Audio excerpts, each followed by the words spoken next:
Mes chers compatriotes, au moment où vous êtes absorbés à vous disputer un fauteuil présidentiel vidé de son pouvoir et que Kabila vient de vous offrir, ce dernier et les siens, eux, sont préoccupés à jeter les réelles bases pour contrôler demain les institutions politiques de notre pays. Et voici comment. Premièrement, Kabila s'est attribué une très forte majorité parlementaire à travers toutes les provinces. Cette situation est illogique, car on ne peut pas comprendre que le peuple qui a voté massivement en faveur de l'opposition au niveau des présidentielles puisse voter le même jour, massivement, au niveau des législatives pour le pouvoir qu'il vient de rejeter. Mais en s'attribuant frauduleusement la majorité parlementaire au niveau des provinces, Kabila vient de s'assurer une majorité écrasante de sa famille politique dans le prochain Sénat. Ce qui lui garantit d'avance d'être élu président du Sénat et de devenir ainsi la deuxième personnalité de la République qui aura en plus sous son contrôle, selon les accords secrets, l'armée, la police, la sécurité, les finances et la diplomatie. Deuxièmement, Kabila s'est attribué une majorité au Parlement. En effet, avec la coalition politique issue de l'Alliance d'Ibiza, partenariat qui est déjà confirmé par le futur président proclamé, comme je viens de vous le dire, Kabila aura environ 250 députés FCC proclamés, plus 100 députés de l'UDPS qui formeront la majorité d'environ 350 députés. Et selon la logique parlementaire, le Premier ministre devra venir du groupe FCC pro-Kabila, se verra attribuer tous les postes régaliens tels que prévus par les accords secrets.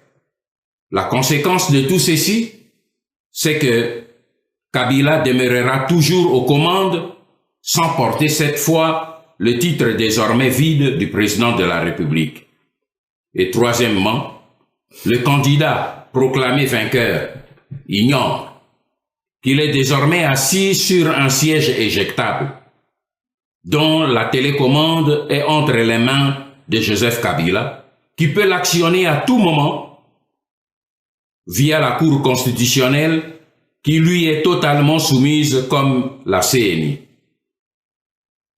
Cette Cour pourra en effet déclarer nul le scrutin du 3 décembre à tout moment. Or, nous savons que les élections dans 3 provinces de l'Est ne seront organisées qu'au mois de mars prochain. Quelles seront donc les retombées politiques et juridiques de ces élections? Personne ne saurait le prédire. Ces élections pendent donc comme une épée de Damoclès sur la tête du nouveau président proclamé selon la volonté de Kabila. Et comme on le voit, tout l'avenir du peuple congolais est ainsi suspendu à la barbe du Raïs à cause de la trahison des Congolais eux-mêmes.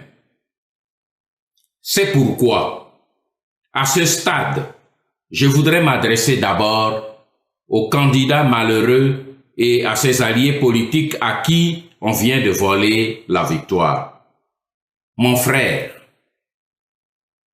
hier vous étiez presque inconnu du peuple congolais, mais la brusque popularité dont vous avez joui et qui a surpris le monde entier est un message profond du peuple congolais qui adresse, au-delà de votre personne, à toute l'élite politique congolaise.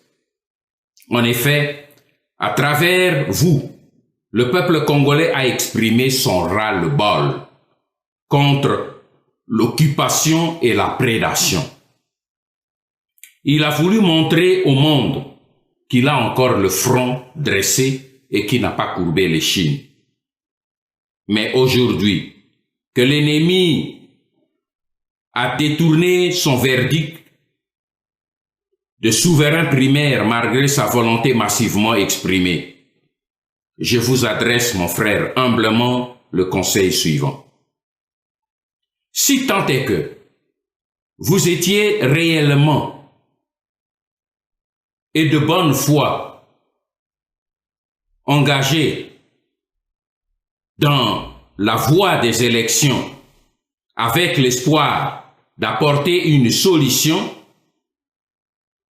aujourd'hui, maintenant, vous souffrez dans votre chair et vous avez la preuve que cette voie des élections dans un pays sous occupation ne vous conduira jamais vers un début de solution de la crise dont souffre notre peuple.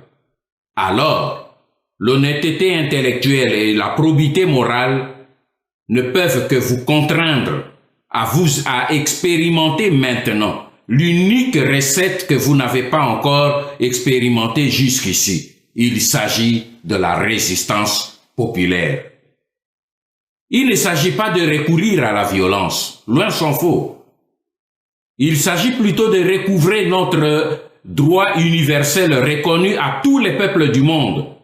Autrement dit, le droit de jouir des libertés fondamentales préconisées et défendues par la Charte de l'Organisation des Nations Unies.